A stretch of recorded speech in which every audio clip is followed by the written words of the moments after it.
Hello, everybody, and welcome to Koopafantasy Football. I unfortunately did not make a video last week for week 2 Sit 'em Stardom. I did write an article, and it was on the blog, but I did not make a video. I did not have time. I'm in school, and I was busy last week.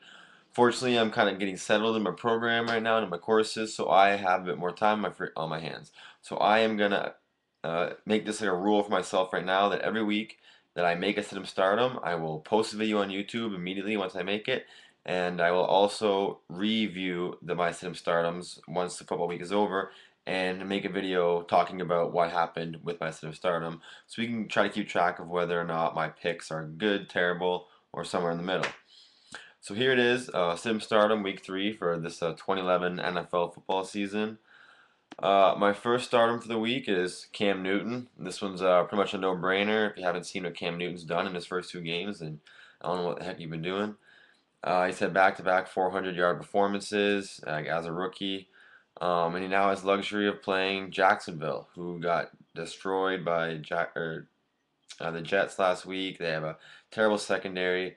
If uh, if Cam Newton can look that good in his first 2 starts, there's no reason why he can't look even better against Jacksonville. My second start of the week is Ben Tate for Houston. It's looking like Arian Foster is going to miss another week after re-aggravating his hamstring injury. So rookie Ben Tate, who actually has had back-to-back 100-yard efforts in Arian Foster's relief as a rookie, will probably be getting the bulk of the carries and should have a good day running against the shaky Saints run defense. So that's looking to be a high-scoring game there, and I think he'll definitely have an impact. Owen Daniels for Houston in that same game. Like I said before, it's got potential to have a lot of points, a lot of fantasy output in that game. If the Texans want to keep up with Breeze and his high-powered offense, they're going to need to play well, and they're going to need to spread the ball out more than just like Andre Johnson. So I'm pretty sure that Matt Schaub, if he wants to keep up with Drew Brees, is going to have to hit Owen Daniels quite a bit to keep his drives alive on second and third downs. My next start is rookie AJ Green for Cincinnati. People kind of forgot about him because they didn't have a good QB situation in Cincinnati. But Andy Dalton has actually looked pretty good, and AJ Green has seen some benefit from it. I'm pretty sure he has, I think, 10, 11 receptions, over 160 yards, 2 TDs, TD a game. And he's meeting up with a pretty ugly secondary in week 3, so I'd give the guy a chance in the starting rotation for sure. Um, Denario Alexander, St. Louis Ram. He had a big week 2 performance, had 122 yards with a TD. If you look it up, Steve Spagnuolo, the head coach of the Rams, has admitted that he wants to get Denario Alexander more involved in the offense. He realizes how talented this wide receiver is. There's actually a lot of talent with these St. Louis wide receivers. They really just got to get these guys meshing.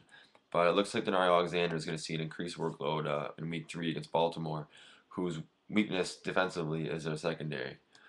And then lastly, I have the combination of Ryan Matthews and Mike Tolbert for San Diego. They go into the lowly Kansas City. They get to make things even worse for them. They basically get the opportunity to like bury the Chiefs another foot deeper this year. The Chiefs are on the road going into San Diego, so definitely going to have their struggles. They're now without Jamal Charles, so it's very likely that the Chargers could build a lead in the first, second quarter and just hand the ball off to the bruiser Mike Tolbert and the speedster Ryan Matthews, switch up the pace, keep the Chiefs on their toes, and just run away with that game. So I think either one of those guys is very valuable there. They're both good pass catchers too, so they can get involved with Philip Rivers anytime. And now on to my situms. The first one, quarterback Ben Roethlisberger is actually the quarterback I start in my favorite league with all my buddies. I don't think I'm gonna be sitting him, although he's on my list, just because I don't have a backup worth it.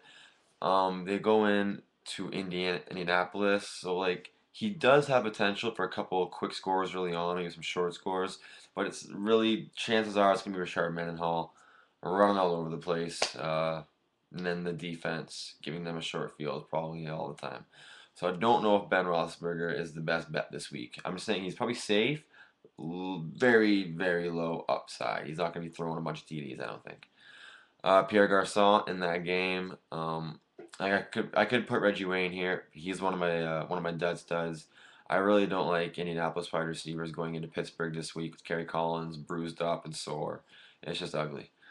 Next one on the list, Steven Jackson and Carnell Williams for the Rams. I'm really not trusting them this week. There's really no guarantee either one of them is starting. Steven Jackson's less likely to start. Carnell Williams now is actually a risk of not starting. And they're going to Baltimore, who's tough to run against anyways, so unless they're going to be pass catching, I really would not enjoy starting Carnell Williams, Cadillac, or Steven Action Jackson this week.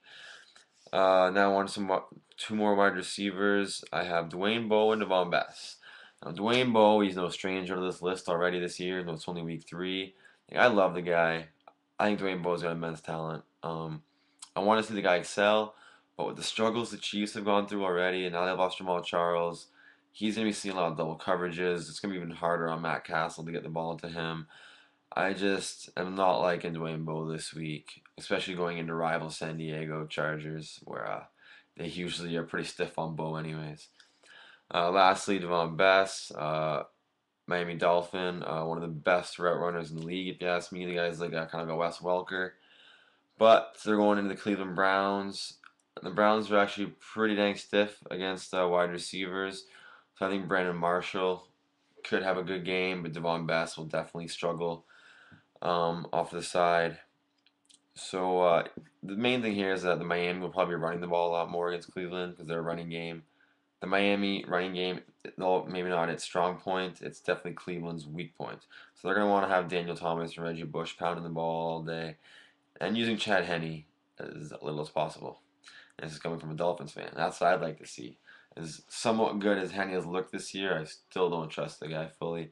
I don't want to see them give him opportunities to throw interceptions. So that's my sit-em stardom for week 3, guys. I hope it helps you out. Like, I'm not saying these are concrete. Go put this guy on your roster. Go take this guy off your roster. This is just some stuff to go help you. Do some research. Spend a few minutes Googling these guys or something and see if you can get some more opinions and hopefully get the best lineup you can create. I'm actually quickly going to name off. I'm going to put a post on my blog real soon at Koopafantasy.wordpress.com. It's going to be my deep sleepers and my dead studs, which is just players like pretty deep in the waiver wire, guys you wouldn't usually be starting, but you might want to plug in for this week. And then the dead studs is players you would usually be starting, and you might want to think about replacing this week, usually due to matchup problems and stuff like that. So my sleepers are Brandon LaFell, Dexter McCluster, Daniel Thomas, David Nelson, and Tony Scheffler. If you don't know who those guys are, just go Google them because I'm not going to go in depth about this right now. I'm just giving you the guys' names. Brandon LaFell, Dexter McCluster, Daniel Thomas, David Nelson, and Tony Scheffler. And my 4 to 5 studs, you'll know these names. These are the guys that you might want to sit this week due to matchups. If Vic's not playing, I'm very questionable on Deshaun Jackson this week. Eli Manning has been very, very shaky so far. I don't like Eli Manning this week. I don't like Joe Flacco either. Adrian Peterson could struggle against that stiff Detroit run defense. And Mike Wallace will not be seeing a lot of passes from Ben Roethlisberger this week, I don't believe. It's like I said before, it's going to be a lot of Richard Mendenhall. So there's my there's 10 players, 4 or 5 sleepers, 5 duds to mull over and think about. And that's the end of the video, guys. This is Koopa Fantasy from Koopafantasy.wordpress.com. Check out my blog, rate and view whatever. Like my videos here at my YouTube channel. Appreciate it, guys. Subscribe, do whatever. One love.